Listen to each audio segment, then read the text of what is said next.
Hello viewers, so what is psychohacking and how can you do it to finally defeat your urges and not allow them to control you to keep relapsing into your addiction?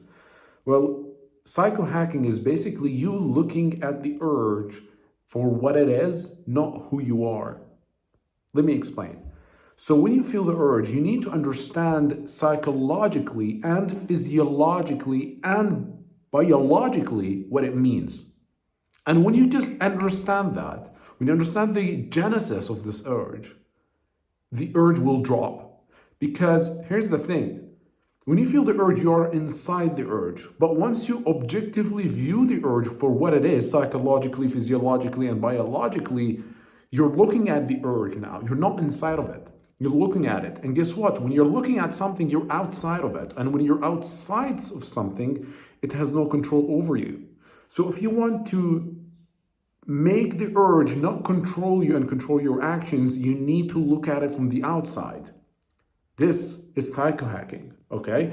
Well, how can you look at your urge in a psychological, physiological, and biological perspective?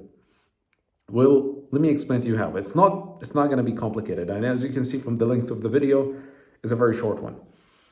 So let's talk about psychological perspective when it comes to the urge. A psychological perspective can be you feeling the urge because of a bad emotion that you're currently feeling. So if you ask yourself, every time you feel the urge, what is one bad emotion that is most common that you're feeling?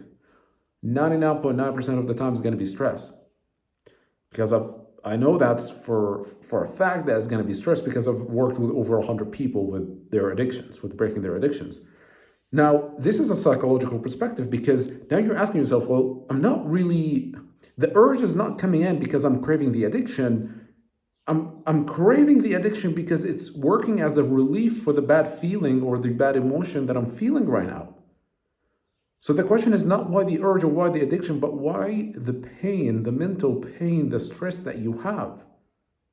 Now you start looking at it from an objective view, from a psychological perspective, and ask yourself, like, why am I feeling stressed? What's going on? And sometimes at the beginning you won't be able to know, but then we can go deeper and ask ourselves, what is triggering this bad emotion? It's always a faulty belief that you have. A belief is a statement of truth that you have. It can be that you like apples. Like, I like apples, I hate bananas. I like driving cars, I hate driving boats, for example. These are beliefs.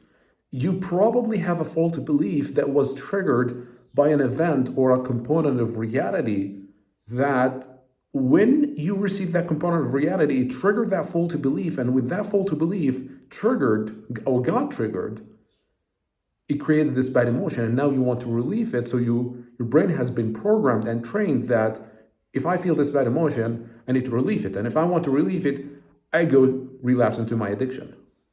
A faulty belief that can trigger all of this mess can be the belief of I'm not good enough, can be the belief of no one wants me, I can't succeed, I'm not meant for more, I can't achieve more. All these are faulty beliefs that you've learned in the past from parents, from teachers, from caregivers, unconsciously, that you still have them right now, that gets triggered from certain components of reality.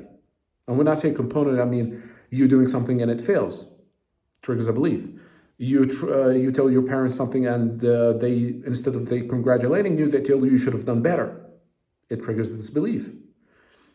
That's a psychological perspective. It goes way deeper than that, but I want to keep the video short and simple. So let's move on to the physiological perspective. This is very simple.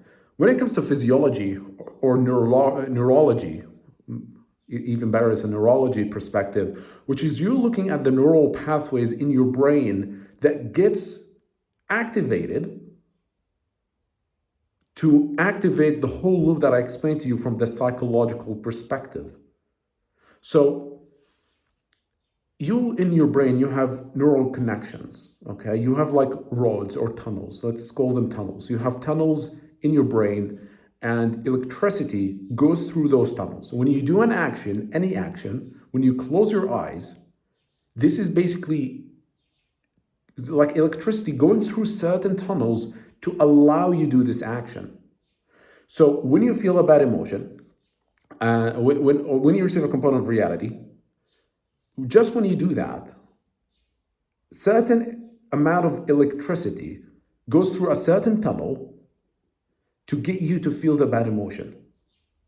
Or actually, before that, it goes through that tunnel to get the faulty belief that you have to be triggered. And once this happens, certain electricity goes to a certain tunnel to trigger faulty belief, and then certain electricity goes to a certain tunnel to make you feel stressed. This is a physiological perspective. And I'm going to sum up everything at the end of the video. Finally, it's the biological perspective. When we talk about biology, we can talk about many things. But for the sake of simplicity, when I talk about biology or the biological perspective when it comes to urges, I mean the dopamine chemical, the endorphin chemical, the adrenaline chemical, and the oxytocin chemical. Okay, I'm pretty sure you know what adrenaline, you know what dopamine is, but endorphin, you maybe know, you don't know what that is. Adrenaline, maybe you do, maybe you don't, and oxytocin, maybe you do, maybe you don't. Very simply, dopamine is the chemical of anticipation. Endorphin is the chemical of love, of pain relief. Pain relief can be mental pain or physical pain. Adrenaline is the stress hormone, like cortisol. And oxytocin is the chemical that your brain releases when you get attachment. Attachment is basically people being around you who care about you, that you know they care about you. They look you in the eyes, they tell you good words, they tell you good things, they hug you, they kiss you, etc., etc. When that happens from people that care for you, your brain releases oxytocin and endorphins. Because the endorphins is the chemical of love, it's the chemical of pain relief, etc.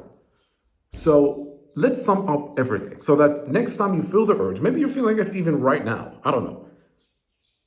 Now, let's sum it up, all of that, so that you can quickly do that whenever you feel the urge. Here's what you need to do now that you understand all of that. You feel the urge. Quickly ask yourself, why am I feeling it? What is a bad emotion? And be curious. Don't act like angry. Why the hell am I feeling it? No, be curious and ask yourself, why am I feeling it? What's going on? What's the bad emotion that I'm feeling? And then ask yourself, what happened? What happened that made me feel this bad emotion? And then you ask yourself, what belief did it trigger? What faulty belief did it trigger? And then once you ask yourself, once you find that trigger, faulty belief, now you can just imagine that like some electricity went through your brain, through certain tunnels, and made that belief gets triggered. Okay? Once you do that, you need to tell yourself that, oh, okay, when that belief got triggered and I felt stress, that means my brain released adrenaline. And when that happened, now my brain wants to relieve that. It wants to decrease the amount of stress.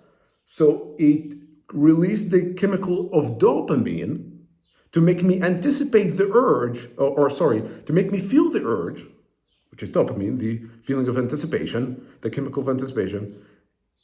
Your brain releases dopamine to make you want that addiction. So you stop feeling this urge, so that when you do that addiction, your brain releases oxytocin and endorphins.